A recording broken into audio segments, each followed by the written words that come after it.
Let's get your home loan rate down. We understand how important managing cash flow is for investors. That's why talking to one of our brokers can help you find the best loan options and a better rate. Your Finny loan expert will assess your loan and quickly spot a better option if it's out there. With access to over 70 lenders and a wide range of products, you're sure to get the lowest available rate in the market. Stop worrying about your repayments now and take charge of your financial freedom. Contact a Finny mortgage specialist today on 02 8866 2444 or visit our website at www.finny.com.au.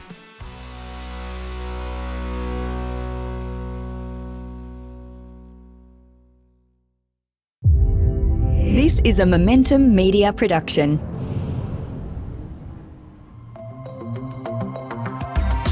Welcome to the Smart Property Investment Show, the podcast by investors for investors. G'day, how you going? It's Phil Tarrant here. I'm the host of the Smart Property Investment Show. I hope you're well.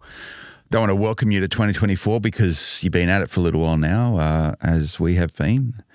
A Smart Property Investment, since the very first day of the year, we're always at it. We're always keeping an eye on what's going on in property to help you make more informed decisions. And for a lot of people, they don't have a rest over the break. Property never sleeps, really, and you find, and you go and speak to our friends over at realestate.com.au, searches on property during that break when people are sitting around without a lot to do and probably nursing hangovers or sweating out in the heat somewhere, they typically jump online and look at property and dream and try and configure what the year ahead looks for them. So it's a very busy and active time of the year.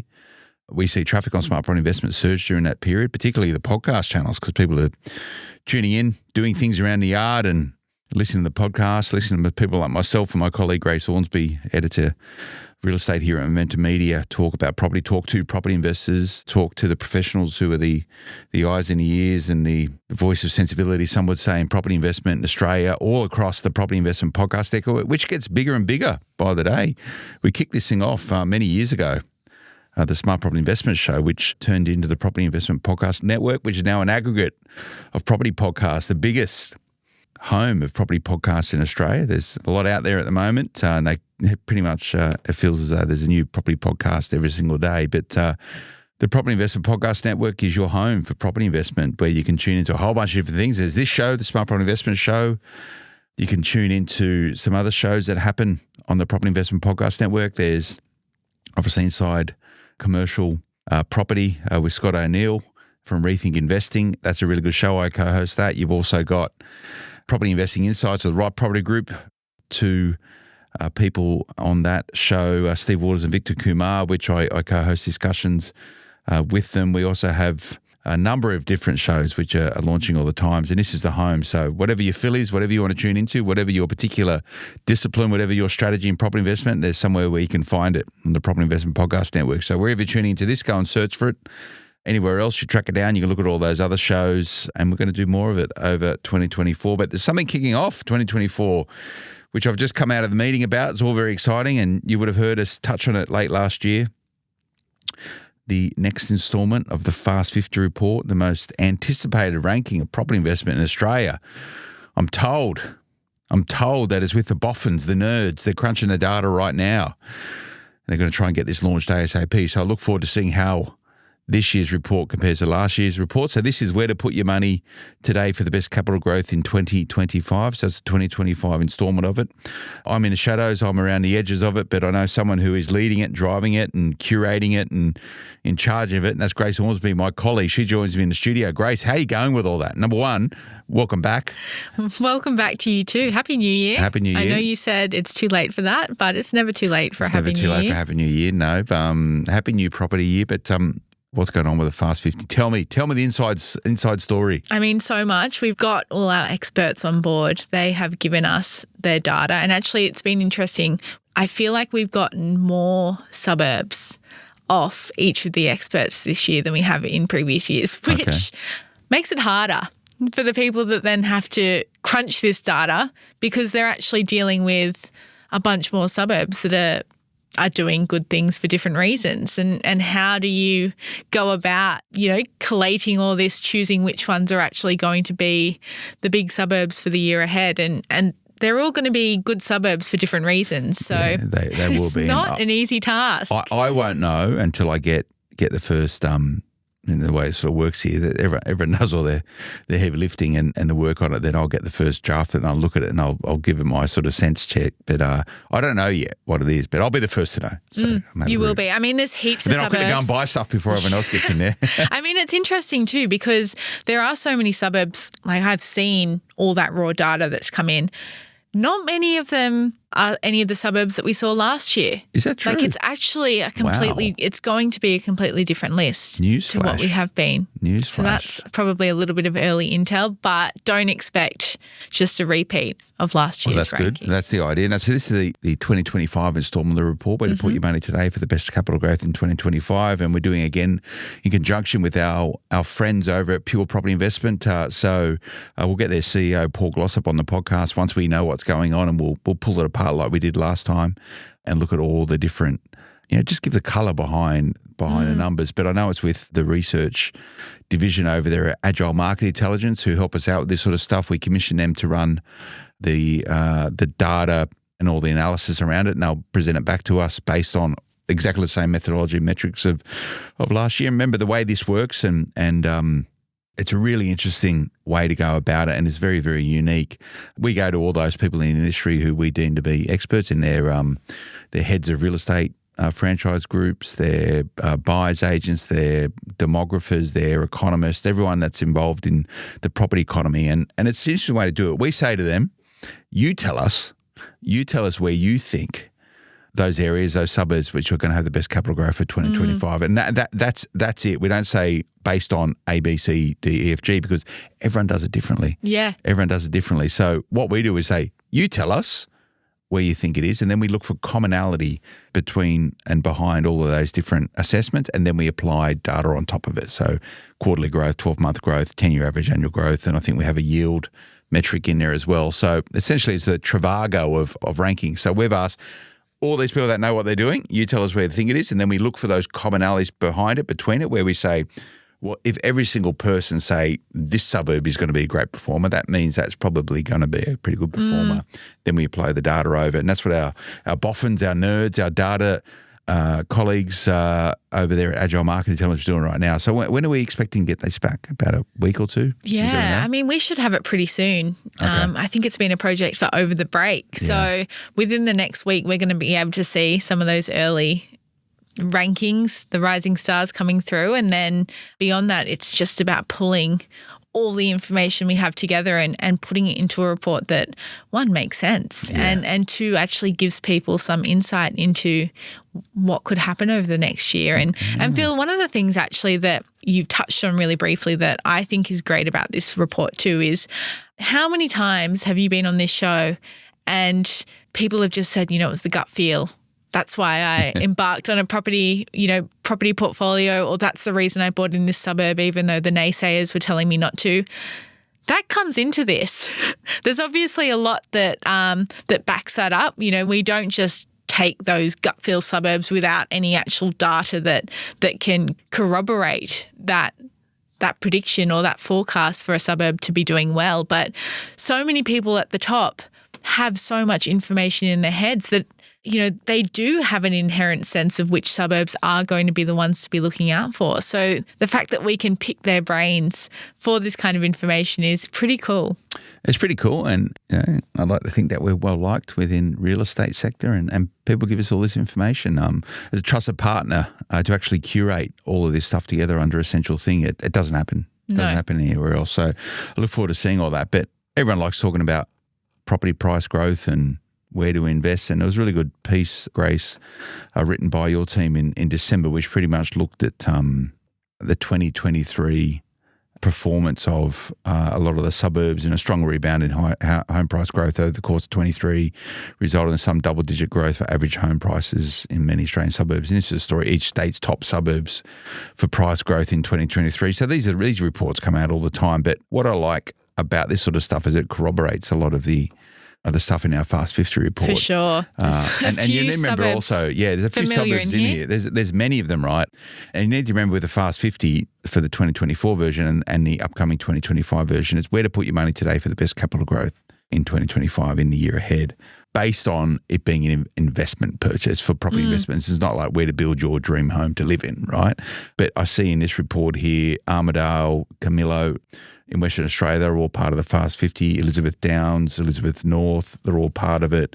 Some places there in this story in and around southeast Queensland. It's good to see that there is some commonality around it. But I do look at Northern Territory and best capital growth, the two that made the list were Humpty Doo at 6% and Muirhead at 4%. They're not really doing too well down there, but up there.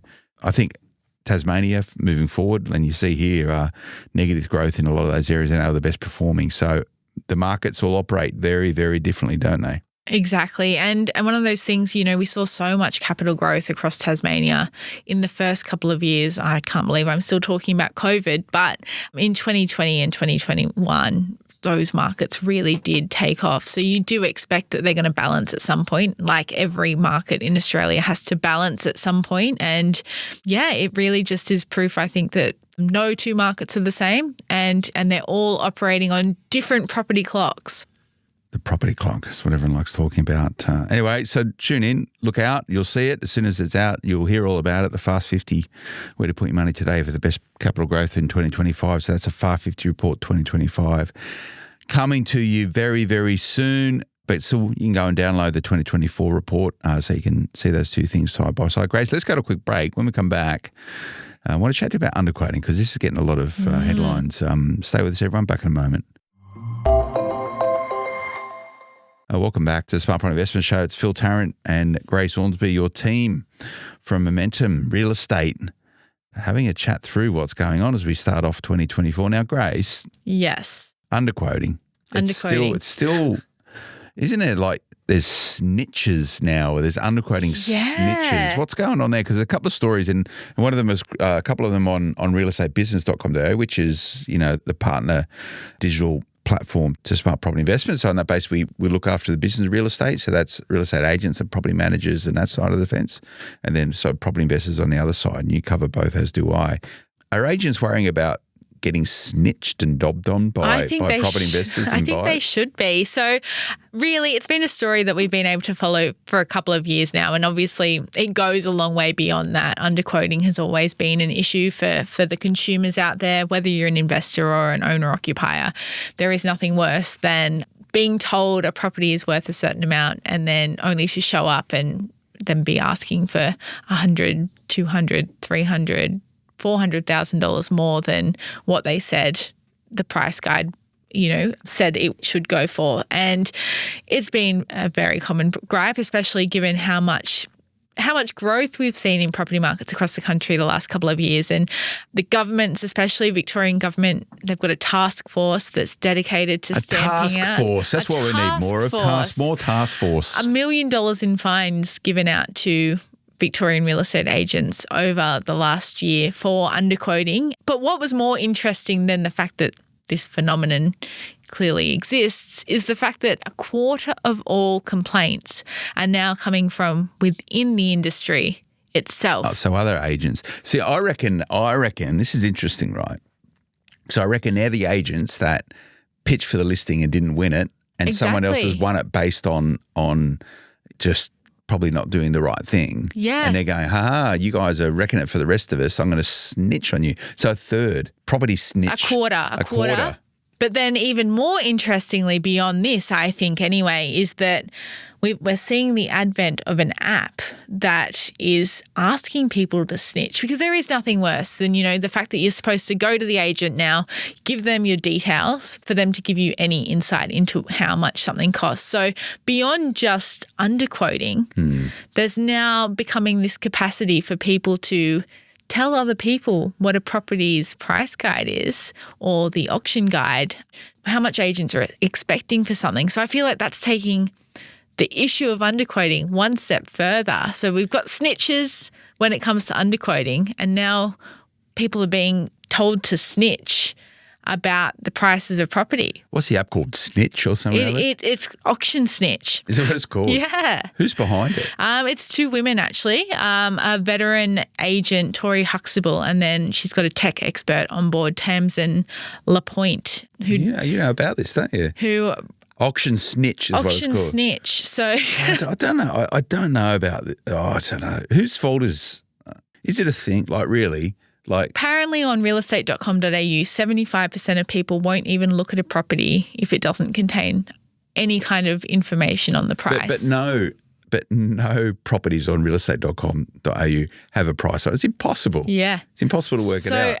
I think it's going to be interesting this year to see what does happen, given there's obviously a lot of talk around it at the moment. And people are really that bothered? Like who's going to actually go and download an app so you can snitch on someone? And what do you do with the snitches? With those ones, it's actually more around just finding, so you don't have to be giving over your information every time you're asking. So that's not. So they're democratizing auction guides. Yeah. Rather than people having to show up maybe to an open home to find out what a price is. You can pretty much work out what something is, right, without having to, but as part of the way real estate is created in Australia is that agents hold the crown jewels. They go, I've got the listing. Yeah. You need to give me your information before I give you information, and then we'll have a relationship and I'll try and sell you the property, right? Well, that's where I guess, are we going to see it change moving forward? We're seeing so many other aspects of business going towards transparency and giving more information to people. Is this where people will go, enough's enough? Life would be easier if an agent said, here's a house, the price is $600,000, rather than going, I'm interested in this, but it's all about harvesting information, right? Because realestate.com.au want to get that person's email address to give it to a real estate agent so they can say, oh, look, we're generating new leads, right? Everyone, I reckon, would be easy if they just go, it's $600,000. Yeah. That would stop a lot of it. Then you lose the ability to create a relationship with someone. If I was a real estate agent and someone goes, what is the price point for this? And you go, $600,000. And I go, oh, that's too expensive for me. I thought it was $500 over the $500,000 mark. They go, oh, that's okay. I've got a $500,000 home for you over here. So that's how the system works, right? If there's no engagement in that regards, that means that agents can't build up their database and knowing who the different buyers are. So this is the way it works. I don't know what you're going to do about it. No. I'd like to see more personally. I'd like to see more prices on well, I think that, on realestate.com. The fact that it is that many that don't now, that is very, very frustrating when you just don't even know what ballpark you are looking at. You can go through a whole page of listings on realestate.com.au and not see one price. Yeah. Why do it? And this is where people get annoyed and fatigued, right? Particularly buyers. When you save, whether you're an owner occupier or first home buyer or a property investor, you save all your money, then go, I'm ready to buy, and then you just go every weekend for how long, or every Wednesday looking at places, and you never get one. Oh, they told me it was 500. It was really always going to be 600. I've wasted all my time. I've done piss and building reports and blah, blah, blah, blah, blah. People get fatigued with it, right? Yeah. And the fatigue and the malaise that sits in the result of it. And for a lot of people, it's hugely stressful, right? Like you've done a lot, you just go, whatever, I don't really care, because you know the way it works. But for a lot of people, they might only buy one or two homes in their life. So it is a big deal, and it can be hugely stressful and disappointing. And that can have ramifications on people. If you just try for 6 months a year to buy a house, and every single time you've been to, inverted commas, lied to by the agent about what the price is and what it actually goes for at auction, it can be relentless. I get it, but this is the market. It is the market. Buying and selling properties ain't that nice. No. I tell you, I've done a lot of it. I don't really like it. It's a hassle. It is a massive hassle, and I find it particularly annoying sometimes, like dealing with real estate. I like real estate agents, by the way, but the game, like a lot of times I just go, I don't want to play the game. Can we just do a transaction, please? Yeah. It's all smoke and mirrors, and They go, well, I've got someone else here who wants to pay this much. And you go, really? Do you really? Come on, that game, right? Is hence the reason why a lot of real estate agents win those rankings of the least trusted professions. Yeah. They're normally above journalists, by the way. Which is what it comes back to. And again, because we were talking with the Governance Institute last year, and they said, you're never, about real estate agents, they're never ever going to win without that transparency piece. No. And if that's what they're holding on to as their big thing, the playing of the game, then of course they're not going to ever be seen as more ethical because that's just not what clicks with people. So yeah, see, this is where I sort of go, I need to revert to someone in real, like a Tom Panos here, and just go, what do you think, mate? Yeah. Normally I go, what do you think? He'd tell me what he would think. well, you'll have to do another episode with him I and will find do, out. and you should. I don't know if everyone tuned into it. Our 2023 wrap, myself and Tom, just before I think it went out. I think it was the last show before New Year's on the Property Investment Podcast Network. Go and check it out, where we spoke about a lot of this sort of stuff. But I imagine he would say the core skill set of an agent, or the point of difference as an agent, is them knowing what the price is and no one else not knowing what the price is. He'd say that's probably pretty far down the list of like what's important for being a real estate agent. So more transparency means better results, happy people in real estate, and the state governments are happier because more property is transacted and they make more money. Exactly. I've got a bit of a beef at the moment with taxes with that doesn't sound like you. Yeah, I don't know. I'm just trying to work out. The state governments make two-thirds of their income from property-related taxes, right?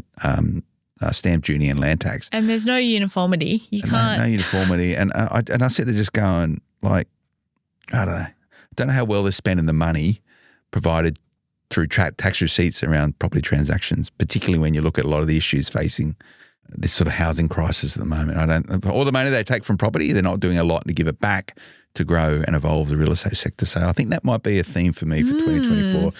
I'm still trying to formulate my ideas around it. They're still a bit sort of immature, I would say. They're probably a bit more. That's right. You've got 12 months. I've got 12 months to work it out. But I don't know. Something's not right for me. Something's not right. The amount of money that gets pumped into state government coffers as a result of real estate, but then sometimes they're very antiquated views towards property and property investment in Australia. Something's not right. So anyway, as I formulate my views, watch this space. I'm sure I will share them with everyone because they make a lot of dough. They're a lot of dough. And it's not a new debate. It's not a new debate. It's something. Stamp duty and land taxes have been, I feel like, in constant tension as well throughout COVID again. They really came to the forefront of that discussion around and public discourse around what was going on with property. Yeah, I don't know. A lot of it for me is around disincentivization for people to invest in real estate in Australia as a result of, you get a threshold on land tax, right? Let's talk New South Wales, for example. It's nearly $1 million, right? So if the land is worth less than $1 million, you don't pay any, land tax on it if it's in a personal name, principal place of residence. But for property investors and the fact that a third of Australia rents, they need property investors structurally to be providing a third of all housing for Australians. A third of all housing for Australians.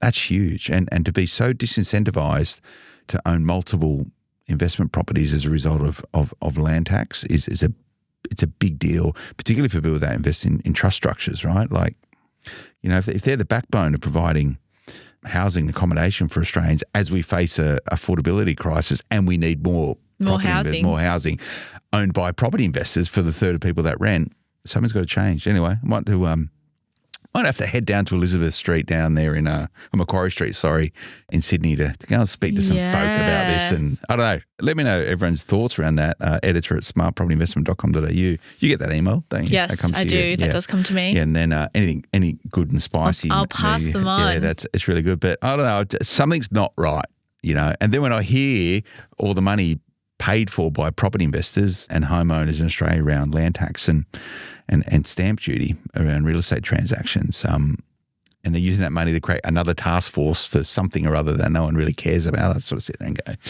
yeah, something's not right. Number one agenda for Australia is get the housing sector right, I believe. Well, I wouldn't say number one.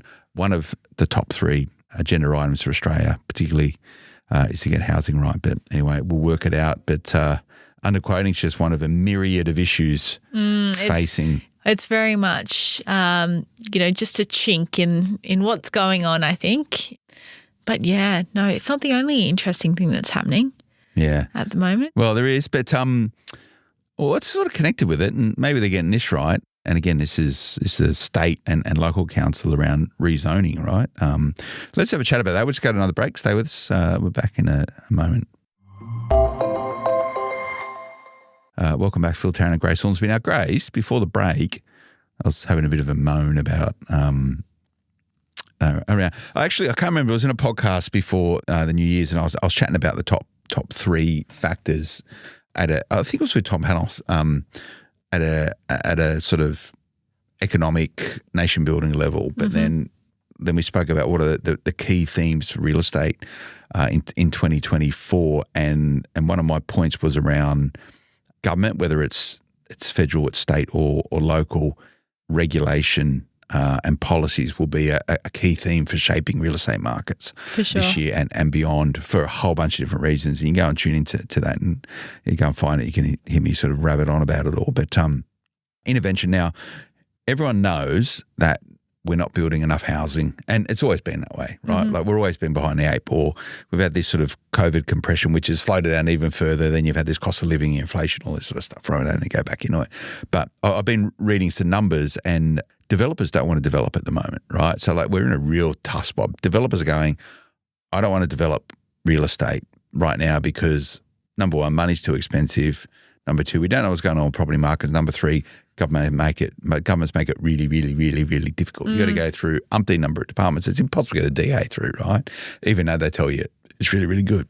However, structurally, it's got to be built around town planning and how things are moving forward. Now, it was a really good piece put together by your team, which was the 8 Sydney suburbs. And this could be the 8 Melbourne suburbs or the 8 whatever suburbs, right? 8 Sydney suburbs set for high density rezoning. And this was a piece which is pretty much talking about these are the areas that the government said, I think it's if you're within 400 metres of a major transport route, we're going to give you high density rezoning, which is good. And a lot of people are sitting there going, oh God, I hope I'm in there. Am I close enough? Whatever. But the key areas, and this is like this master planning and rezoning precincts, which are all happening. And we know there's a lot of new transport links happening in and around Sydney, but the same applies elsewhere. Now, the targeted suburbs are reported as Bankstown, the Bays, which I don't really know where that is, Bella Vista, Crow's Nest, Homebush, Hornsby, Kellyville, and Macquarie Park. So these places like Kellyville,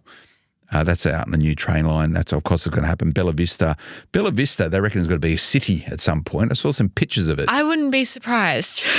It's crazy. It's a huge growth area. There's so much space out there. There's so much space getting filled in pretty quick. Yeah. And Bella Vista is interesting because it straddles, for those of you who aren't really familiar with it, it straddles, when it was first created sort of maybe 25, 30 years ago, it was right at the fringe of Sydney where you went from like suburban to acreage, right? Even beyond almost.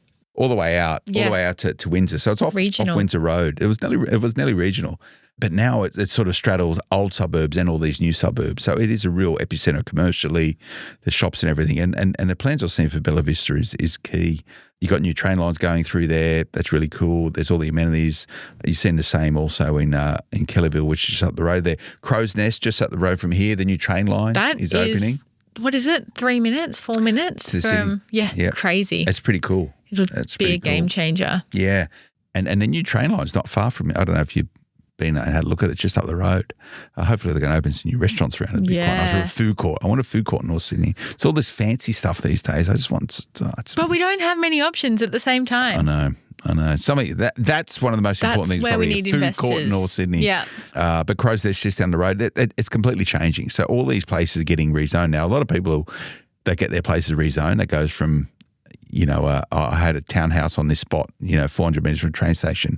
Now I can club up with a couple of people to the left or right of me and build a high density tower. Like, a lot of people are going to make some dough out of this.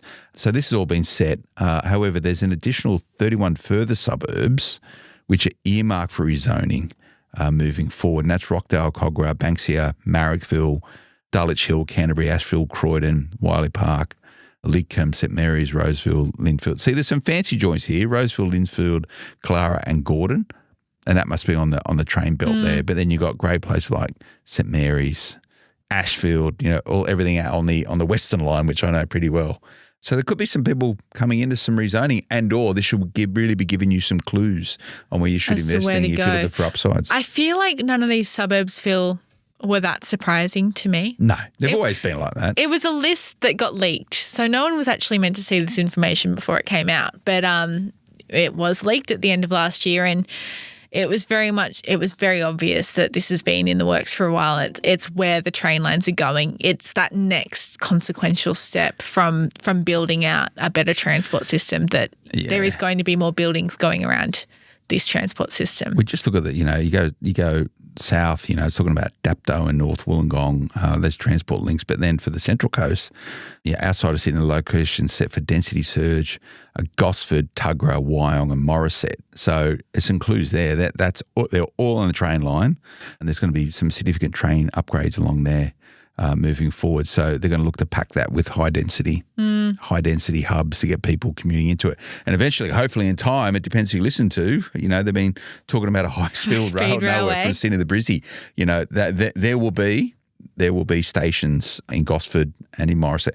Morisset, they're building a 40,000 seat concert amphitheatre. I went past it the other day. Yeah, so did I.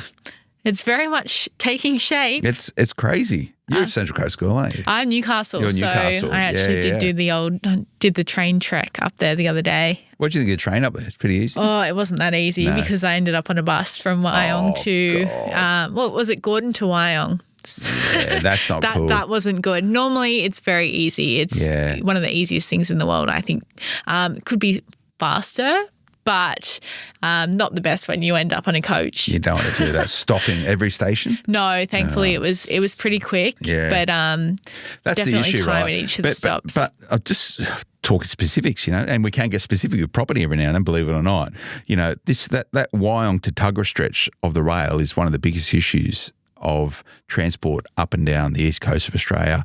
And the government, one of the election promises, I think, was slated to fix that, and it's not happening. So, well, you even look at the roads up there, not even just the train line, and the fact that some of the Central Coast roads are still one in, one out lanes. It's a huge area of growth, but that's just one of many different areas. But there's a lot of clues there. So, start keep thinking. An eye out. It's find those locations. It's the place to be. Anyway, there's always this. So this list was leaked, was it? Yeah. I wouldn't say it was leaked too early ahead. It was obviously leaked. I don't think it was far off becoming public knowledge anyway. So it's obviously in the works. You can't keep a project of this magnitude under wraps while it's happening. It was meant for the public pretty soon, but I think the government was probably just left a little unaware, caught in the lurch a little bit about the specifics actually going out there ahead of time. But it was bound to happen. We're going to hear more about this as well. There's obviously those 30 plus other suburbs that need attention brought to them as well, the ones that are also going to be rezoned. No surprises there. Yeah, they're going to be rezoned over time. But to be fair, look, what is this? This is a report December 2023. You could go and find a similar report from 2013 or 2003 or 1993. How long have we been talking about high-speed rail? I know. Someone's got to do something about 40, it, right? 50 years? Yeah, it's really – this one's called the Transport Orientated Development Program. So here's a clue to see where a lot of our taxpayers' money goes. It's the stuff like this, which is just the next report by the next government to tell us about what the future looks like.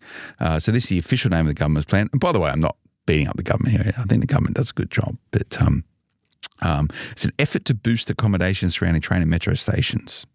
That's what it's called. The New South Wales government will master plan and rezone the precincts by November 2024 to deliver up to 45,000 new and affordable. So it's always new and affordable homes. What's an affordable home? This is the big question for me. That's a really good question. What's an affordable home? I know some of them do have job titles attached to them. Some of them they can actually get you to, you need to be working at a local hospital or working at a local fire station, things like that. That is very hard to police. Yeah. The amount of them that are actually going to be that, a lot of the developments only really need to be putting not even 10% aside for affordable housing. So And the structure as well, though. So affordable housing, these investment schemes go, this is an affordable home. It might be next door to a house which is exactly the same, but they say this one's going to be an affordable home. So it's going to be cheaper. And a lot of people, they like to invest in that stuff, but they can be very, very restrictive. So it's always new and affordable homes. And going back to what we need to get right, a house is a house. And it goes back to the point that the federal government structurally incentivise, inverted commas, mum and dad property investors to maintain and own rental stock and accommodation Australia. This sort of build to rent type stuff, it will come into it, and maybe that can fall into that bucket. But if Australians are investing their money in housing as a property investor, you want market rent for it. To sort of go, well, I'm going to invest, but I want it to be affordable housing, so it's less than other. Like, you're just not going to get investors to do that. No, just not going to happen. They're going to invest the money where they get the best return on their investment.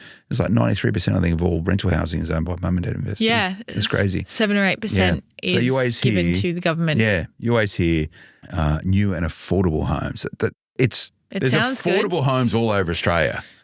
Might not be necessarily where you want to live. We've got to remember that as well, right? So anyway, it's a big issue. It's a big issue, but anyway, maybe some opportunities there for investors to go and check out some of those suburbs. You can go and check that story out. It's pretty good. 8 Sydney suburbs set for high density rezoning. This is the sort of stuff we like to do. Grace, what's going to happen 2024 with interest rates? What say you? Interest rates. Tell us right now. Well, based off the RBA's decision in December. Don't be a journalist. Tell me what you think. I think we've got at least 6 months of reprieve. Okay. There might be another rate rise February, March, but then I think we won't get anything else before we do start to see it come down. Okay. And I am very prepared to be very wrong on that. But we are getting to the point where it can't really go any higher without some very serious ramifications on the wider Australian economy. We're already seeing some issues globally around banks and economic factors. There's obviously a lot of tension, conflict going on. So I think we are probably getting to that point where it can't go any further, if not much further. Yeah. Well, commentators, and this is a piece written by your team, that a 14th rate hike would burden an already struggling property market. So there you go. Yes. There you go. There's a whole bunch of people you had to comment on this, which is interesting. Go and check this story out. Yeah, you're probably not far off, I think, with your sentiments of it all. We are, it depends who you talk to and sort of folks that I've spoken to. Australia would be in a recession if we haven't had the migration that we've had. So we need to be very, very careful. And it's absolutely a two-speed market. There's people who own their homes, who have cash in the bank, who are thinking it's brilliant at the moment. Absolutely brilliant, and they're not necessarily struggling with the cost of living. I know to say that the government is changing its rhetoric. They're copying a lot of flack. I'm talking the federal government at the moment because if 2023 was a year of let's be visionaries and try and change the direction of Australia, I think they're getting back to core values now, and that is tackling the cost of living crisis, which is what it is, rather than more altruistic type of initiatives that they're pursuing right now. So let's see how that plays out. Election next year, isn't it? 2025 it would be. Maybe. Oh, yeah, because it was 2022, wasn't it? Yeah, far out. Time flies when you're having fun. Flies. So, it'd be interesting to see. Something to watch is how that comes out. It's going to be a tough one because you think about any kind of monetary things that do come in to tackle that cost of living crisis, probably going to then have another impact on inflation themselves. So there is a very fine line being walked at the moment. It's tough. And I remember when I was doing a lot of commentary around the last election, I was like, be careful what you wish for. Would you want to be inheriting this period of time back in 2020? Was it 2022? 2022. It was always May 22. I was like, it's tough. You're going to get rising inflation and the promises that the government come into into government saying they were going to make power cheaper, and I think mortgages cheaper. Is that what they were telling us they were going to do? Anyway, it's nice to dream. We'll see how we go, but we're at the peak of the interest rate cycle for the moment. Let's see how it goes. I think some people are saying, Grace, that there's sort of positive commentary around interest rate cuts, but, expect higher rates for longer, which may see sort of subdued price activity. Which I think has always been that expectation. The banks are very quick to raise rates when the cash rate could go up or is going up. They're a little bit more reluctant to bring it down, especially when they're bringing in $10 billion plus profits. Yeah. But mate, good luck getting your banks to shave. You might see some refinancing going on, which will be good for mortgages, but they move it up really quickly and they're slow to bring it down, because I'll talk about the cost of funds. I go, well, yeah, it might be that, but we actually locked in our rates. We're getting our money at this rate, which blah, blah, blah, blah, blah. You're going to get it. But to round it out, one of the best predictions I think I have seen for the year ahead, Phil, actually came from Jeff Lucas over at the agency. And Jeff Lucas. And he just said, expect a little bit more stability. And that actually sounds quite nice. That sounds sensible. We've obviously had a few years of massive price gains across the country, across different markets. A lot of changes, obviously, so many rate rises. We're probably going to see less rate decisions. We have to structurally now. There's only 8. Yeah. There's just going to be a lot less fluctuation, which in turn does bring up people's confidence. Rather than, I think that's a fair comment from Jeff. He's very considered, and I respect his opinion. But it's always stable. Instability is inherently in your head. Yeah, you know what I mean. And I think it's a real smart thing for him to frame. And you should capture that. And that is, yes, there's going to be a lot less movements structurally around sort of interest rate decisions, and you're not going to have this sort of a rate's going to go up and down. So there's going to be inherent stability there, but property can always be stable for you if you get it right inside your head and just go, look, that's information. Does it really matter? Is it really going to change things? I'll watch my property portfolio, and I talk about it on the Smart Property Investment Show. It just keeps doing what it's doing, irrespective of what happens. It doesn't change that much. Yeah. You buy well in good areas with high demand and good upsides for capital growth, i.e. the Fast 50 report, right? Everything that happens, fundamentals. It's fundamentally, you just go, and I can go for months without looking at it. Don't care about it, not worried about it. I get annoyed with my property portfolio, which I am a little bit at the moment. Ooh, that sounds like a whole nother episode itself. It is. I'm just sort of whatever.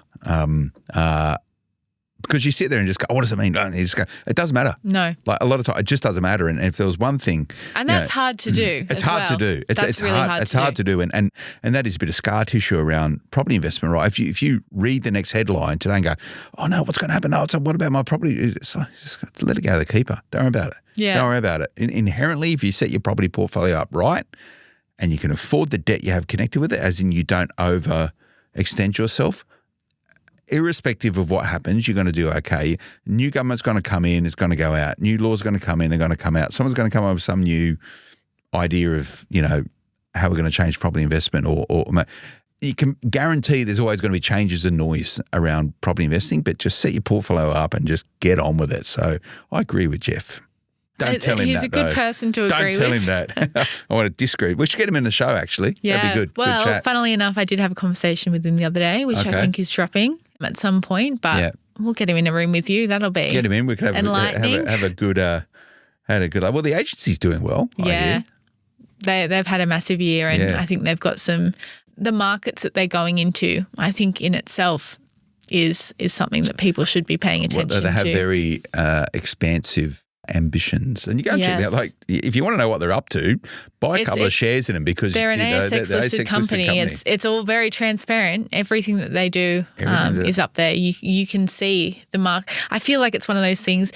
We've had the discussion, haven't we, around the Bunnings factor. Someone has the Bunnings factor where if there's a Bunnings going in, it's going to be a good place to invest. I'm happy to report, going back to ground truth, there's so Morisset, which is being where there's 30 or 40,000 seats there, and a huge over 55 thing. And I think the biggest water park in the Southern Hemisphere or somewhere or other. Anyway, all these big industrial areas are popping up around it, and they've got a little Bunnings at the moment, and they're getting a massive Bunnings. Bigger Bunnings. They're getting a bigger Bunnings across the road. There you go. So I drove past the other day and I went, the fact that Bunnings is building a bigger Bunnings amongst all this other stuff going on. These are the clues. So these are the Bunnings effect or something, isn't it? Yeah. Yeah. I would say Aldi is another one.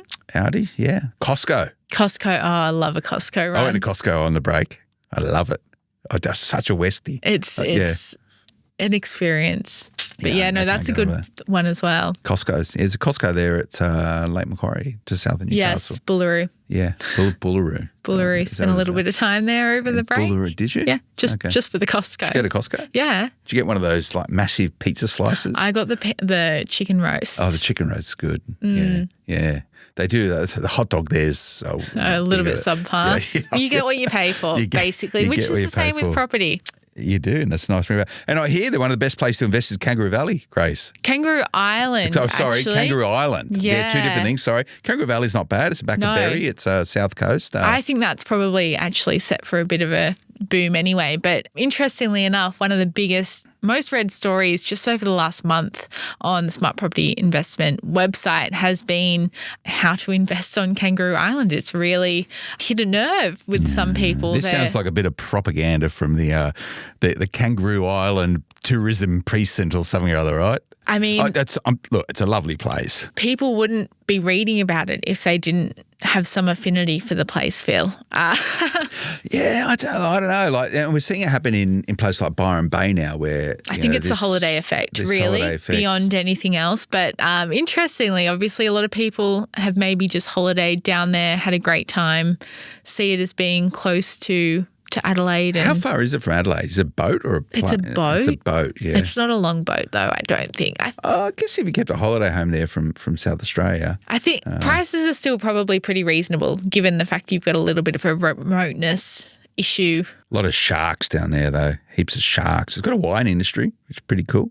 But yeah, just one of those things that I thought it was interesting that I think a lot of people probably had some pretty good holidays. Yeah. And want to keep that good feeling going. It's for some reason it keeps popping up inside of my social media feeds, these maps of Australia superimposed over over the rest of the world, over Europe and stuff, and it just pretty much, like Instagram influencers complaining about traveling to Australia and how it was not a good place, and pretty much everyone going, do you know how big it is? Like, what, you come out here for a week, it's like going to Europe for a week. You got to cover a lot of ground, right? That said, Brisbane ain't that different from Sydney. No. And the cultures aren't that different. They're a bit sort of, more relaxed up there. But better weather. Better weather. But it's a big place, Australia, and just, how to invest in Kangaroo Island just reminds me just how expansive Australia is. It's crazy. It's a cool place to be. It is. More of us this year. People want it. We'll have more of a chat. Let's get some people in. Let's get Jeff in. Yeah. Jeff, if you're listening. Jeff, if you're listening. Come back. We had a great chat at the end of last year, so I'm excited for everyone to have a listen. He's always got, but I like chatting with sort of, senior people in real estate. And they've got their finger well and truly on the pulse. Yeah, and some trends and themes. You'll hear more from me and Tom Panis as well as we get into our real estate exposed, which people seem to like, talking about the stuff that no one else wants to talk about. Need to have an opinion, I guess, these days. But yeah, keep up the good work, Grace. I look forward to the Fast 50 report, which no doubt everyone know about as soon as it's ready to download. Yes, I can't wait. It's always a bit of a highlight, and I'm excited as well to see some of those suburbs that maybe people have never heard about. It might even be a thing, Phil. We should do a roadshow to the suburbs in the Fast 50. You know what we should do, and we spoke about it, and I'm speaking to some blokes that have planes that maybe we can get some direct location see what we there. Can do. Get the keys to the city of somewhere. Yeah. But, just remember on SPI, smartpropertyinvestment.com.au, there's a suburb data page. You click on that. It's a great tool. It's the most popular part of the website. Often, depending what sort of commentary is coming out, where you can just search everything. This is up-to-the-minute data. We get it. It's refreshed. It's current of all the different performance at all the different markets. But I'm just looking at it here. There's places here like, annual median growth, 50%, Brookton. That's like crazy. It's Where in is WA. it? WA. Yeah. Yeah, Brookton. Who knows? It might make the list. It's a 12-month growth, 50%. 12-month growth, 50%. It's crazy. 10-year average annual growth, 14.86. Median quarterly growth, 12.5%. That's ridiculous. think it's just proof, Phil, that there's always somewhere. There's always somewhere. There's always somewhere. You know, it's There's no one singular property market. Yellow Rock. Let's have a quick look at this. New South Wales. Where that is. 2777. Median price 1.3 million. It's got to be regional. I like the sound of Lake Grace. Median 12th month. Median 3 years 67. Median 5 years 97. 10-year average annual growth 7%. That's doing pretty well. Anyway, they're out there. Surely everyone's heard enough of us. Yeah, probably. All right. Thanks for tuning in, everyone. Remember to go check out smartpropertyinvestment.com.au. Any questions, any feedback, email editor@smartpropertyinvestment.com.au. We'll be around. Look forward to tuning in to Big 2024. Thanks for your time, Grace. Thanks, Phil. And we'll see everyone again next time. Until then, bye-bye. The information featured in this podcast is general in nature and does not take into consideration your financial situation or individual needs and should not be relied upon. Before making any investment, insurance, tax, property or financial planning decision, you should consult a licensed professional who can advise whether your decision is appropriate for you. Guests appearing on this podcast may have a commercial relationship with the companies mentioned.